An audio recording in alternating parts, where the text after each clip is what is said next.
தாமரை இலையில் தண்ணீர் ஒட்ட வேண்டியது இல்லை, ஆனால் தண்ணீரில் தாமரை மலரும் என கூறியுள்ள தமிழிசை சவுந்தரராஜன், விஜய் பேச்சு முதிர்ச்சியின்மையை காட்டுவதாகவும் கொள்கையில் தெளிவில்லாமல் இருப்பதாகவும் கடிந்துரைத்துள்ளார்.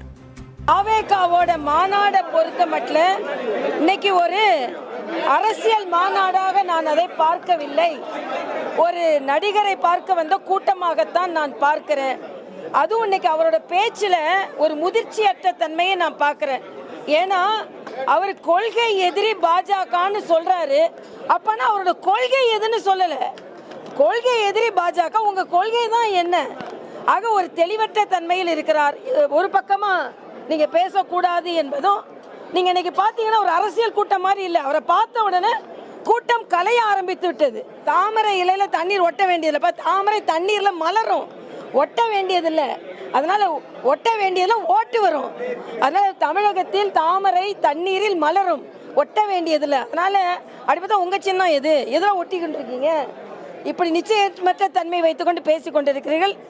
ஆனாலும் தம்பி விஜய் அவர்கள் இன்னும் அரசியல் தலைவராக மாற வேண்டும் என்று எனது வாழ்த்துக்களை தெரிவித்துக் கொள்கிறேன்.